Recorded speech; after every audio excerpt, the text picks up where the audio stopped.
I stood in the hallway outside the bridal suite, holding a handkerchief older than her name. Linen, soft from decades of careful use, embroidered in fading blue thread with my mother's initials. I'd worn it in my own hair the day I married her father, tucked into a neat twist, pinned with trembling fingers. Today, I held it not in my hair, but in my hand, a quiet talisman against a louder ache. Inside, laughter echoed.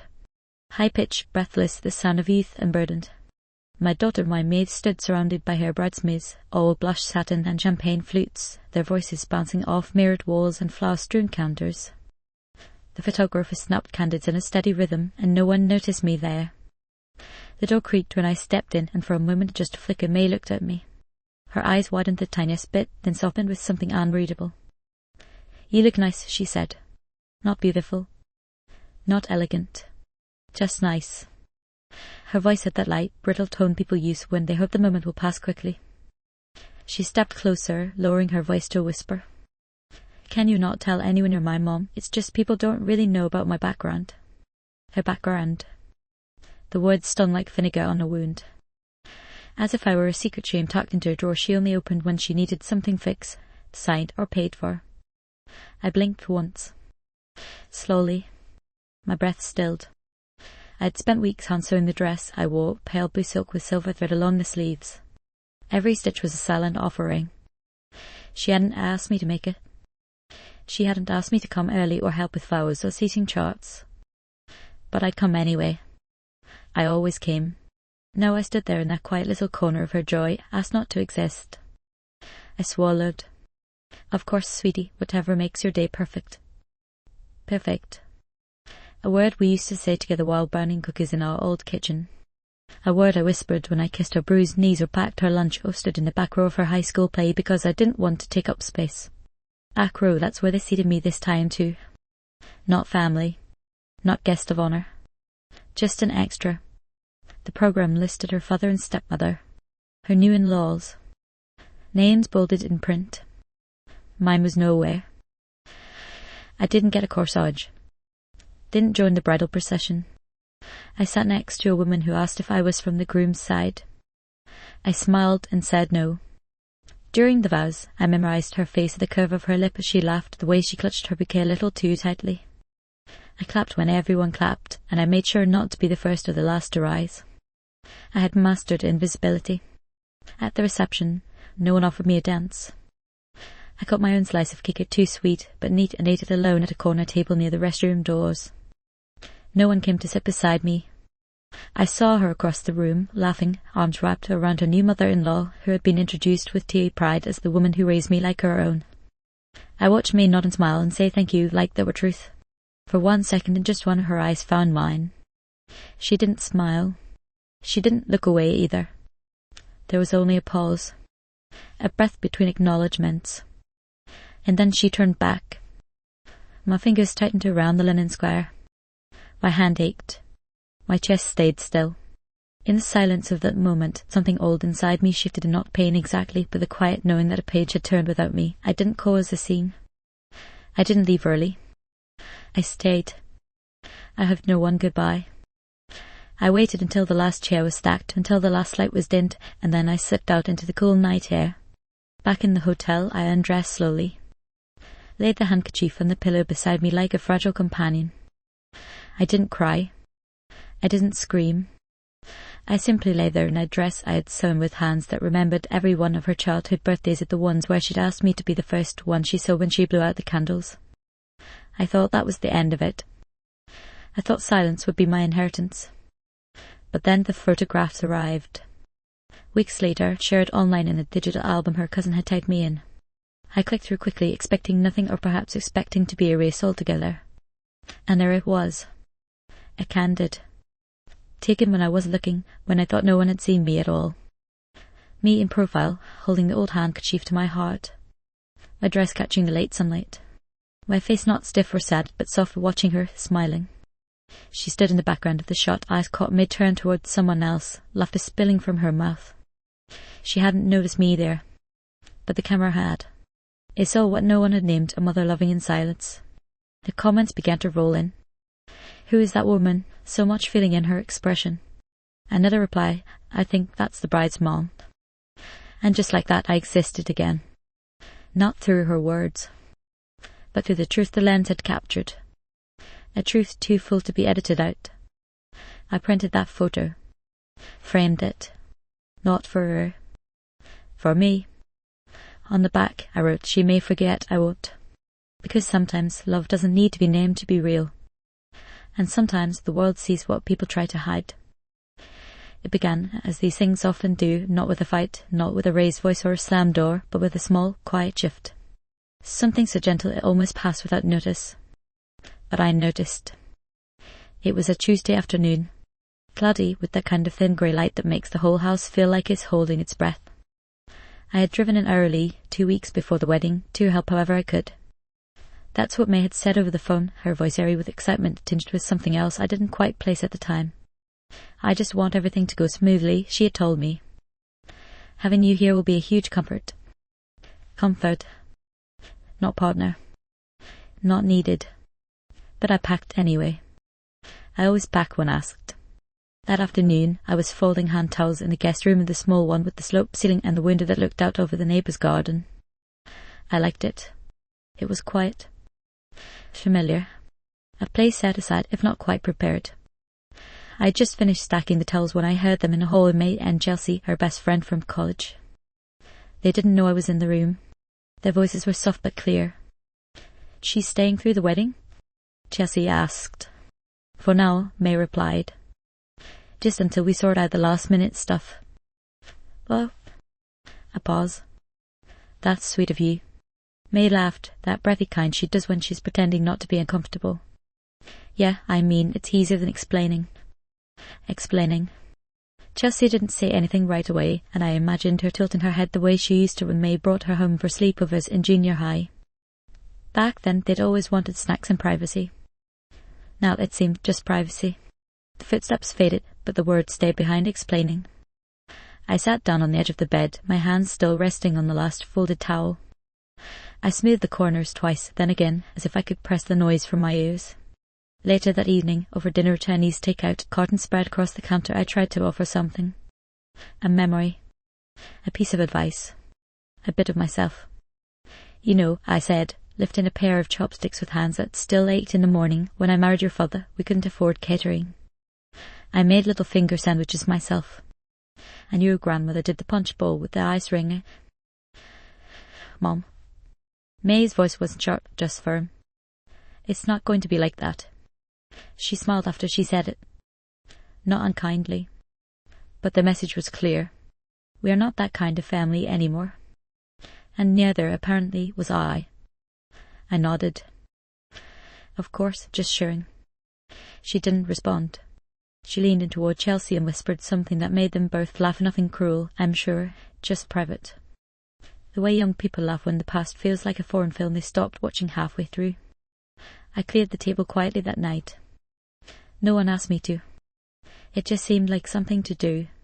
The kind of thing you do when you're no longer sure where you fit, but you still want to be useful. In the kitchen, I rinsed the white carton that held the sesame noodles. May liked those best when she was little. She used to beg me to pack them in a thermos for school, even though they always came home clumpy and warm. It's okay, she'd said, they taste bitter that way. Funny how children forgive so easily. I turned off the kitchen light and stood for a moment, looking out the window at the porch swing we'd painted together once in summer. A pale blue chipped now at the edges. She'd been 12 then, her hair up in a messy bun, a streak of paint across her cheek. She told me secrets that day about the boy who sat behind her in math class, about the girl who made fun of her new shoes.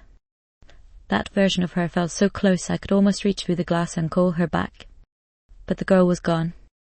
In her place stood a woman building a life with carefully drawn lines. Lines that no longer curved around me. The next day I found my dress hung on the door of the laundry room. I thought it might need steaming, May said casually. We've got a lot going on this week and I didn't want to forget. She didn't ask if it was the one I planned to wear. Didn't mention that I'd sewn it by hand. Didn't ask why I'd chosen a particular shade of blue, the same as the swing, the same as her eyes when she was little. I thanked her, and pressed the fabric myself that afternoon, alone in the small guest room with the sloped ceiling and the hum of silence settling in around me like a second skin. That evening I wrote in my notebook. Just a few lines. Nothing poetic. Tuesday, steam dress, clean kitchen, watched her laugh with someone else. It wasn't enough to matter. Not yet. Just a shadow across the carpet. But I saw it. And I did what women like me have always done. I smiled. I stayed. I waited for it to pass. You don't notice it at first, the way a presence can shrink without vanishing. The way affection can sour, not through cruelty, but through omission. I used to think being forgotten would come as a sudden moment, a loud silence, an empty jar. But no. It's slower than that. It's brushing crumbs into your palm after no one thanks you for the meal. It's folding blankets you didn't use. It's setting a table with only 2 plates instead of 3 because no one asked if you were joining. By the second week of my stay, I had slipped into a kind of shadow life inside their home. The mornings were the clearest proof. Each day I woke before anyone else. Not out of obligation, just habit. A lifetime of early alarms, school lunches, and quiet coffees made it impossible to stay in bed past dawn. I would tiptoe down the stairs, careful not to wake them, and start the coffee. The machine was sleek and modern, far different from the percolator I'd kept running for nearly 4 decades, but I learned its buttons. Adapted. I'd lay out mugs. Not just mine, but for May and Jonathan too. Her fiancé liked his with cinnamon sprinkled on top. I found it out one morning after watching him do it absently. I started leaving the jar of cinnamon near his cup, a small gesture I never mentioned. He never asked who did it. Sometimes they used the coffee. Sometimes they didn't. They never said thank you. I started leaving early before they came down.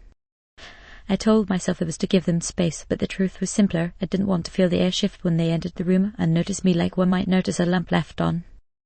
Not unpleasant. Just unnecessary. Breakfast became a ritual of erasure.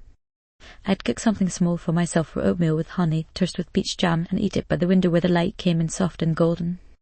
I watched the dog across the street chase squares, watched the mailman wave at no one in particular. I didn't rush. There was nowhere to be. After breakfast, I cleaned up, and not just my own dishes, but theirs too, if they'd left them in the sink the night before. The first time I did it, May said, "Oh, you didn't have to." But not in the way that means gratitude. It was more a reminder. A gentle rebuke that I'd done something without permission. So I stopped waiting for dishes and started wiping counters instead. Wiping, folding, straightening. I became a ghost with chores. In the evenings, they cooked together. I watched from the other side of the kitchen island, not always invited to help, but never explicitly excluded either. I offered once. "Want me to peel the carrots?" I asked. May hesitated just long enough for the answer to arrive. "We're kind of trying this recipe together," she said. "Like a couple's thing." I nodded. Of course. So I stepped back. Again. I sat in the breakfast nook and scrolled through old messages on my phone. Birthday texts from years ago. Photos from when May still lived in a woke-up apartment with windows that froze shut in winter. She used to call it every other day. Just to talk. Just to say hi. No, the phone stayed still unless I checked the time. One night they made pasta. The kitchen filled with the smell of garlic and tomatoes and something warm and promising. I stayed out of the way as usual. When the plates were filled, May turned to me and said, "There's extra if you're hungry." Extra. Not a seat. Not a place. Just food left over like affection repurposed. I smiled. "No, thank you, I'm fine." I wasn't. But what would be the point? Instead, I went to my room, the guest room, the small one with the sloped ceiling and a window that now fogged over with condensation in the cold nights. I pulled a blanket over my lap and turned on the bedside lamp. Soft light. A book I'd already read twice. The murmur of laughter downstairs. I didn't resent them. Not really. I just missed her. A version of her that used to sit with me on stormy nights, watching movies and asking questions about life and marriage and the way hearts break and heal. That girl who once wrote me a card that said, "You're the safest place I know." I found that card tucked in my suitcase when I packed. I hadn't been looking for it. It had just slipped inside, probably years ago, maybe from the last time I moved house. The ink was smudged a little and the paper had yellowed, but the words still felt warm. I held it against my chest and closed my eyes. Downstairs, they played music. Something trendy, upbeat. I didn't recognize the artist. I didn't try to. They planned things without me. Tastings. Dance rehearsals. Fittings. I was never told not to come. I just was never told when. And so I folded the wedding handkerchief.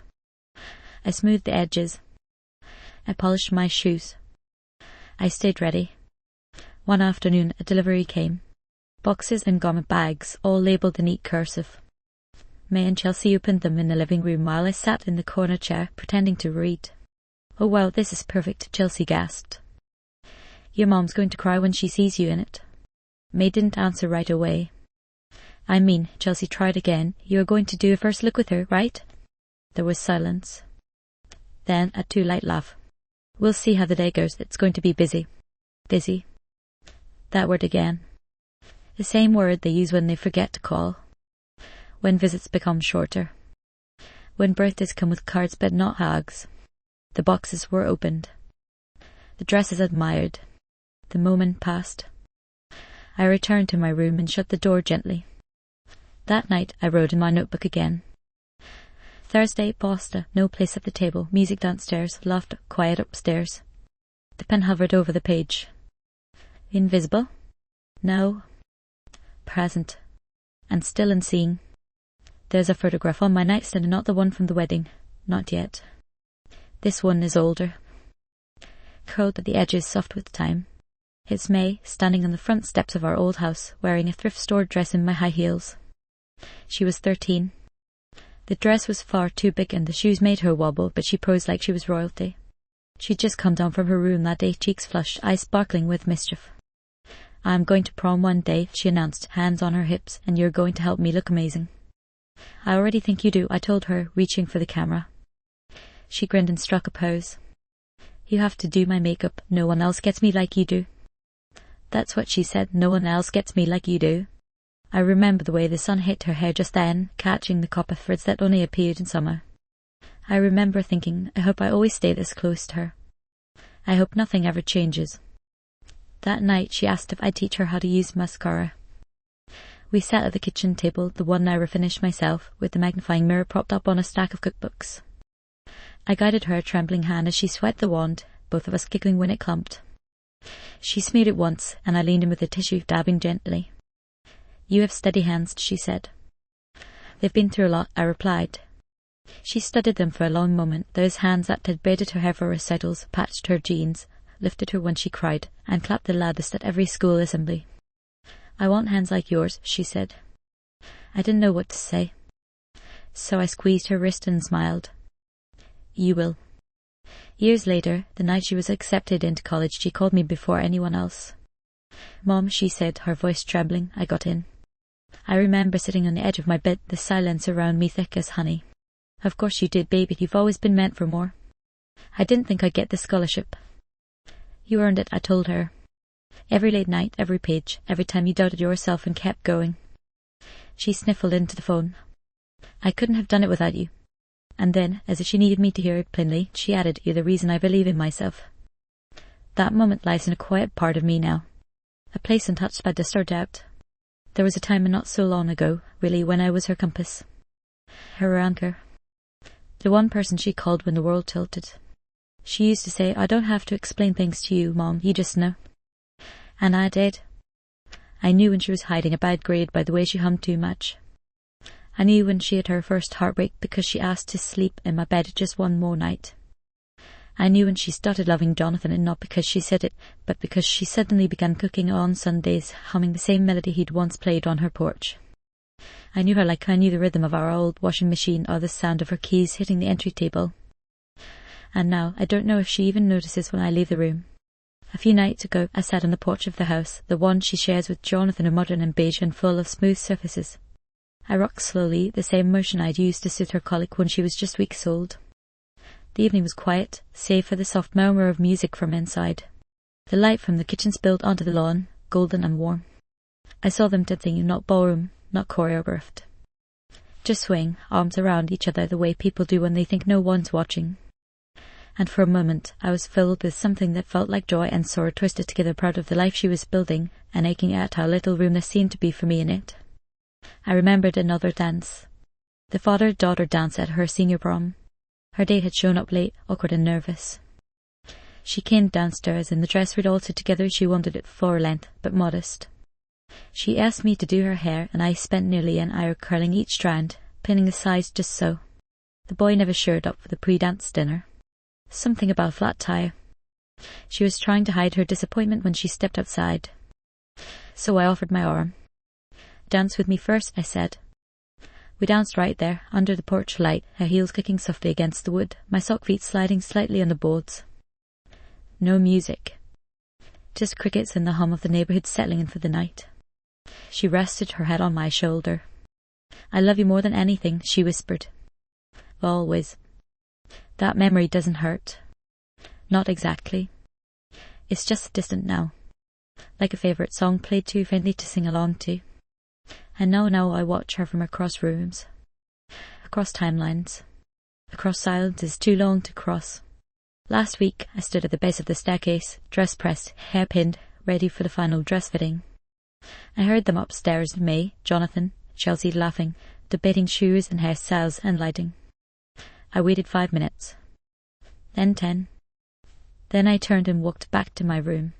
My name hadn't been called. When I sat on the bed, my hand brushed the photograph again, the one from the front porch, with May in my shoes and a thrifted dress. She looked like a queen then, and I her lady-in-waiting, proud to kneel beside her. Funny how fast wounds can vanish. Still I keep that picture near me, because it reminds me of who we were. And some days that's enough to steady the ache. The envelope arrived on a Thursday. Tail ivory, thick paper, no return address, just my name, written in May's careful cursive. For a moment my fingers trembled. She hadn't handwritten anything in years. Emails, texts, even her Christmas cards had been pre-printed for the last few seasons. I took the envelope to the kitchen and opened it slowly, the way one might handle something sacred. Inside was a card. Lush pink gold foil letters. To the woman who raised us. Below the printed greeting, May had written, "Mama, I know we haven't had a lot of time just us lately. I'd love for you to come with me to the final walk-through at the venue. It's tomorrow at 2. Love, May." I read the note 3 times before I breathed again. Just us. She'd written just us. That night I laid out my dress, not the one for the wedding, but the soft grey one with the pearl buttons, the one May said made me look elegant like a retired professor. I polished my shoes, ironed a handkerchief, and washed my hair twice. I wanted to be ready. I barely slept. Not out of nerves, but from a sort of fragile hope of the kind that wakes you before dawn and whispers, "Maybe this time she'll see you again." I arrived early the next day. The venue was a beautiful old estate with stone columns and ivy that curled around its windows like lace. I stood at the edge of the gravel path, watching young staff bustle in and out with clipboards and florals. I waited by the gate.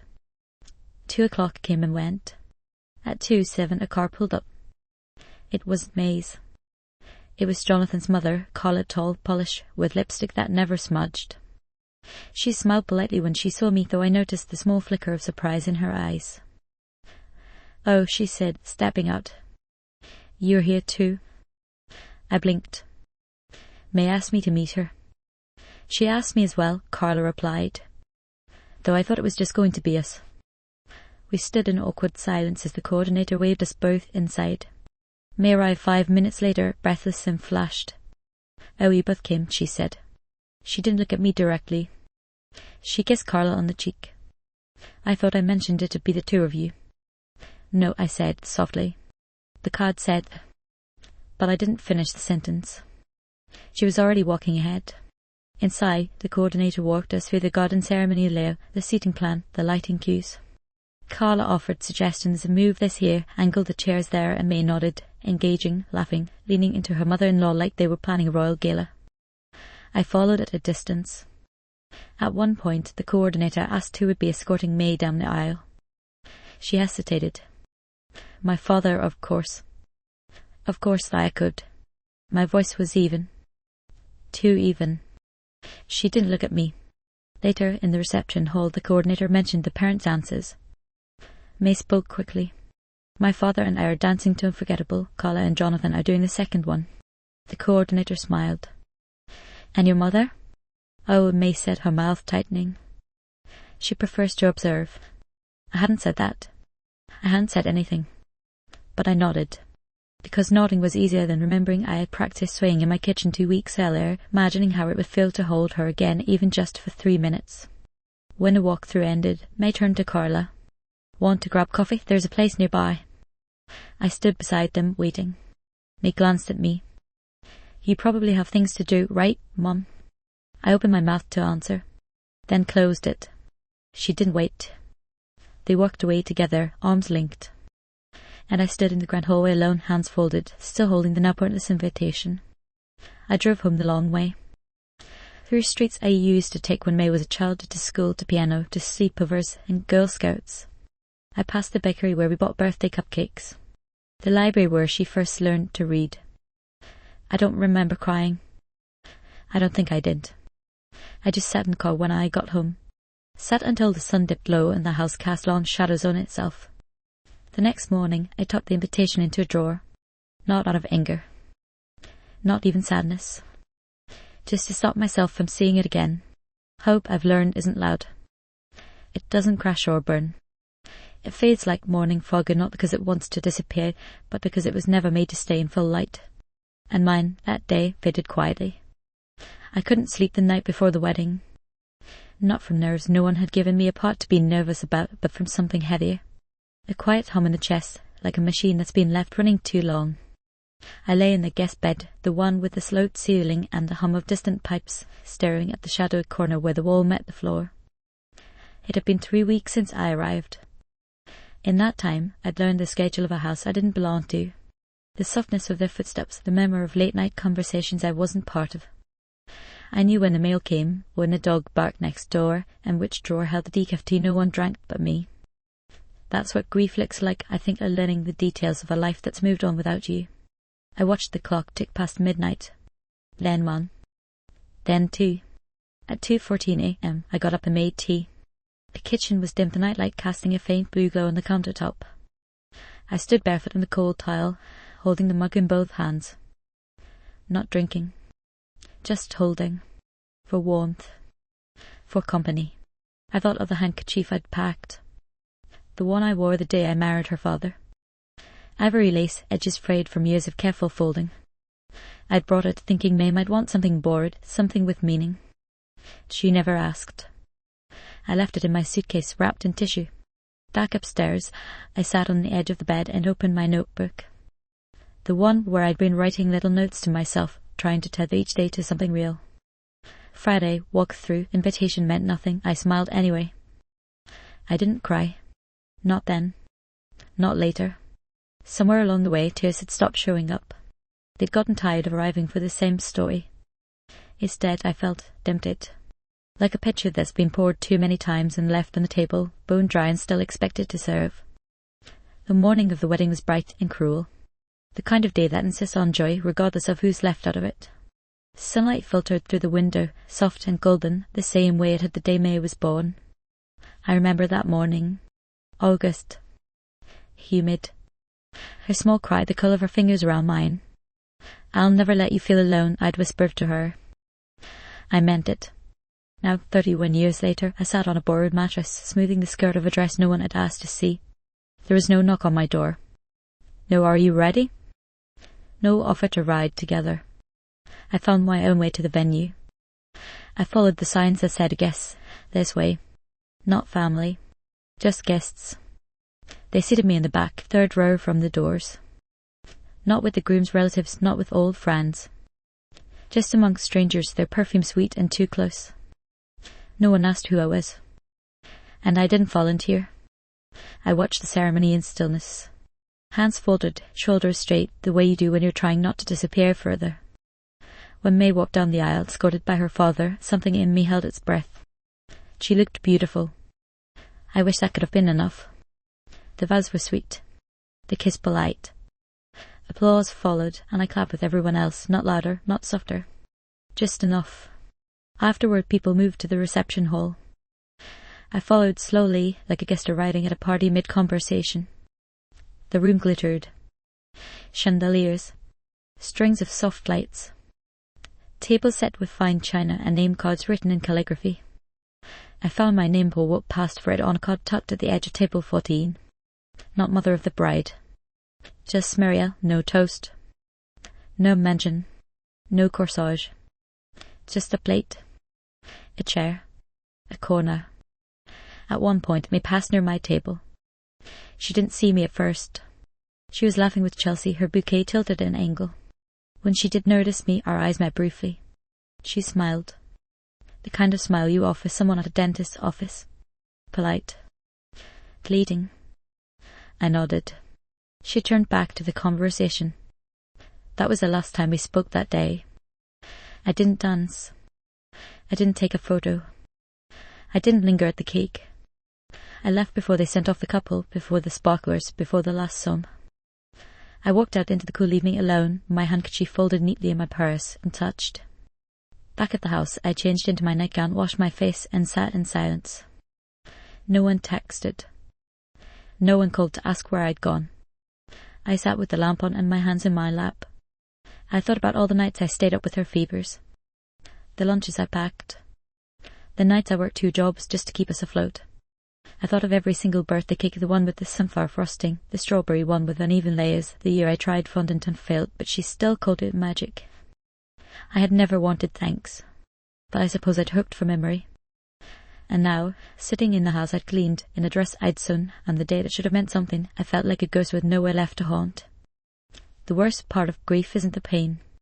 It's the emptiness that comes after. The knowing that you did everything right, not perfectly, not without mistakes, but with love, and it still wasn't enough to be held close in the end. That night I turned off the lamp. The darkness didn't frighten me. It felt familiar, like something I'd known before, and maybe always knew would come again. It was 3 days after the wedding when the album appeared. A shared post on social media. No message. No tag. Just a link that floated into my notifications like an echo of a conversation I hadn't been invited to. I clicked it without expectation, or perhaps expecting exactly what I'd already lived, absence. The screen loaded slowly. A pale background, orchestral music playing softly in the background. A slider. May and Jonathan, all radiance and teeth, arms around one another, the golden light of the vineyard wrapping them in its curated perfection. They looked happy, and I was not looking to find myself there. I clicked quickly at first, like flipping through a magazine I wasn't in. Opposed shots. The first kiss. Her hand on his chest. His parents clapping. Her father's speech, his arm wrapped proudly around her shoulder. I kept scrolling, and then suddenly I stopped. It was not a photo I'd posed for. I hadn't even known the camera was near. There I was, in profile, seated at the corner table, the one near the exit, holding something soft and white in my hands. The handkerchief. The one from my wedding. The one she hadn't asked for. The one I'd carried anyway. My head was turned slightly toward her. In the far background, May was dancing a caught mid-turn, laughing, light in every line of her body. But I wasn't watching the crowd. I wasn't looking at the cake or the lights or even the camera. I was watching her, and I was smiling. Not bitterly. Not with hurt. Just full. Full of something that didn't need to be spoken aloud. Something that had outlasted disappointment, neglect, forgetfulness. Something deeper than recognition. Love. Quiet and unyielding. The photographer must have seen it at that pause, that look, because the image was perfectly framed. The light fell across my face just so. It softened my hair, traced the lines around my eyes, caught the damp edge of the handkerchief where I hadn't even realised I'd wept. I stared at that photo for a long time, and then I began to read the comments. This is my favourite one. So much story here. Who's the woman in blue? Her face, it's just beautiful. You can tell she loves the bride, deeply. That's the mother, right? I don't see her in the other photos. Why not? She looks like she belongs in the front row. I scrolled slowly, each word settling into the places I'd left hollow. No one had asked for my name, but they saw me. In one unposed moment I had been seen. Something shifted then. Not all at once. Not like a thunderclap or a grand revelation. Just a soft turning in the air, like a curtain-catching breeze. I closed the laptop gently and sat back in my chair. The guest room was quiet. The house was quiet. But inside me, something stirred. For weeks I'd bent myself into corners, made myself small, folded my hopes into napkins and drawers and silence. I believed that if I didn't disturb the peace, I might be permitted to stay in its shadow. But that photo, it told the truth I hadn't dared say aloud, that I was still a mother. Not the kind that gets speeches and corsages and dances, but the kind that stays. The kind that holds the light in her gaze even when it isn't returned. The kind that doesn't need to be announced to be real. I didn't feel angry. I didn't feel vindicated. I felt clear. Not all wounds bleed. Some simply open and remain. And in that stillness you either wither or root. That night I didn't write in my notebook. I didn't need to. I took the handkerchief from my purse, unfolded it slowly and placed it on the dresser. Beside it I laid out the photograph. I would print it. Frame it. Not to show. Just to remember. Not to prove anything to May. But to remind myself I was there. I was love. And no amount of erasure could undo that.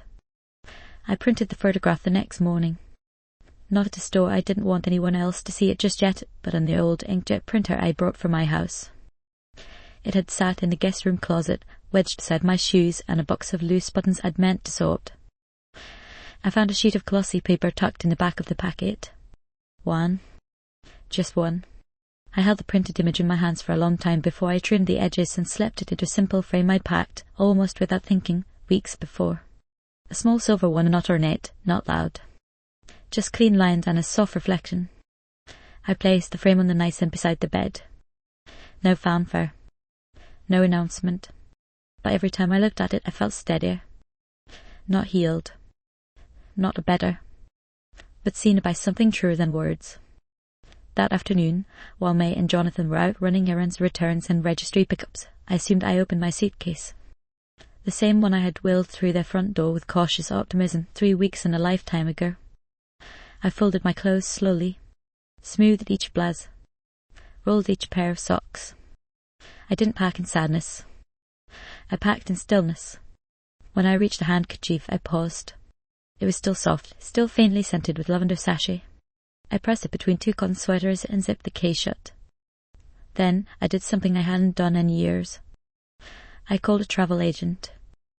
Not because I didn't know how to book things online, I did, but because I wanted someone to speak to. A voice. A person who would ask where I wanted to go and not suggest I stay put. Someplace coastal, I told her, but not flashy. Quiet. Gentle. Somewhere I can walk in the morning and eat something warm in the evening. She suggested a place in Maine. I booked it. 3 nights. An inn with white shutters and hydrangeas out front. After I hung up, I made myself a cup of chamomile and sat in the backyard. The breeze was cool and honest, rustling through the trees without asking permission. And I let myself think, just for a moment, I do not have to be needed to be worthy. That evening I left a note on the kitchen table. Not dramatic. Not heavy. Just a simple line. Thank you for the space. I'll be at the coast for a few days. Love, Mom. I left the framed photograph on the nightstand. Not as a message. Just as a truth. Something she could pick up or pass by. Something she could carry or ignore. But it would be there. Just like I had been. And for once, for the first time in a long time, I didn't feel desperate to explain myself. I wasn't disappearing. I was choosing. That night, in a small inn room with sea blue curtains and a window that cracked open just enough to let the salt air in, I unpacked my suitcase. I placed the handkerchief on the pillow beside me. I framed the second print of the photo and set it by the lamp. And then I sat not waiting for anyone, not bracing for silence, just being. It wasn't a grand gesture. It was mine. And that made it enough. I returned from the coast 3 days later. No one had texted. There was no missed call, no blinking voicemail light waiting to ask where I'd gone or when I might return. But the sky over the house was the same soft grey it had been when I left, and the porch still creaked beneath my steps. The world hadn't noticed my absence, and that, strangely, no longer hurt. I let myself in with a specky maid tucked into a ceramic frog by the flower pot. The same one I'd given her back in college. A pot joke. Pot promised that she'd always have a way in. The house was quiet. Their cars were gone. I stepped inside gently, as if I were entering a museum of my own memory. The framed photo was gone from the nightstand. In its place was a water glass and a stack of folded laundry that hadn't been there before. My laundry. Neatly pressed. No note. No words. I stood there for a moment longer than I meant to. Not in longing, not even in disappointment. Just in acknowledgement. She'd seen it. She'd moved it. That was all. And it would be enough. Upstairs, I repacked my things for good this time. I folded the sweaters again. Tucked the handkerchief into my purse. The framed photo of the second copy I wrapped in a soft towel and placed carefully into the centre of my bag. Not to be forgotten. Not to be left behind. When I came back down, I stood in the front hallway and looked at the space where I'd hung my coat these past weeks. The hook sat there. As it should. On the console table by the stairs sat a wedding favour bag, and touched to the kind with sugared almonds and mesh netting, a thank you tag attached with twine. I opened it. Inside was a tiny printed card. "We're so glad you were here." I smiled not at the irony, but at the symmetry. I took out the card, and from my purse I drew a small envelope I'd brought from home, the same ivory paper May had used to invite me to the venue. Inside I placed the photo. Not the original.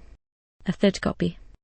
One I printed quietly at the inn after walking the rocky shoreline at dusk, the tide lapping against my shoes. On the back I'd written just one sentence in my neatest hand. "You may not remember me this way, but this is who I was." I folded the note, slipped it into the envelope, and placed it beside the almonds.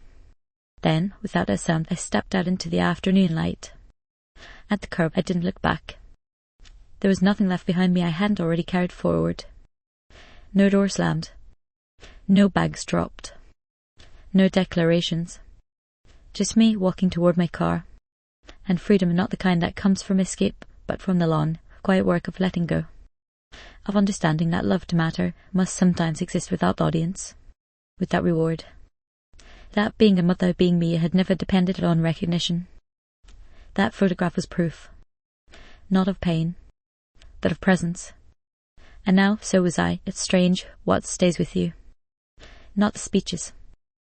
Not the spotlight. Not the applause that never came.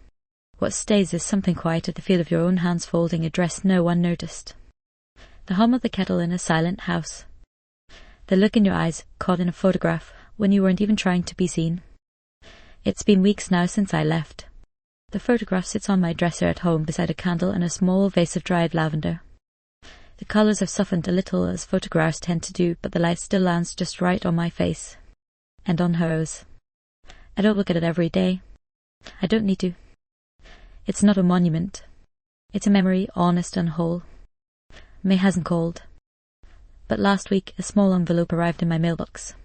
No return address. Inside, folded carefully, was the card I'd left in the favour bag.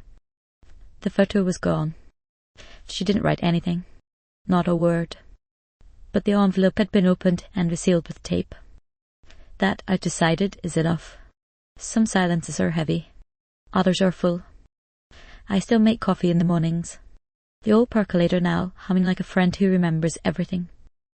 I sit by the window, the same one where the sun used to spill across the floor when May was little, her feet swinging from the kitchen stool. I don't sit waiting anymore. I sit present. There's a garden out back I've started to tend again. The hydrangeas have come in thick this year, stubborn and blue, blooming where I thought the roots had given up. I find that comforting. Some love survives the frost. People in town have started seeing me again. Not as a mother, just as Mary. At the library, at the cafe, on walks where I smile at strangers and don't shrink from being alone. I'm not alone. Not in the way that used to ache. There's a difference I've found between being invisible and being quiet. One feels like erasure. The other feels like peace. Sometimes peace arrives in the absence of noise. Sometimes in a softer note to the parts of life that only want you in service, not in spirit. And sometimes, if you were very lucky, it arrives in a photograph you didn't know was being taken. A moment of still pure love. Unposed. Unfiltered. Undeniable. I used to think being seen meant being celebrated. Now I understand, being seen can simply mean being. I was her mother. I am myself. Both truths hold. And so I end this not with bitterness, not with loss, but with light. because she may have hidden me from the world. But the world saw me anyway.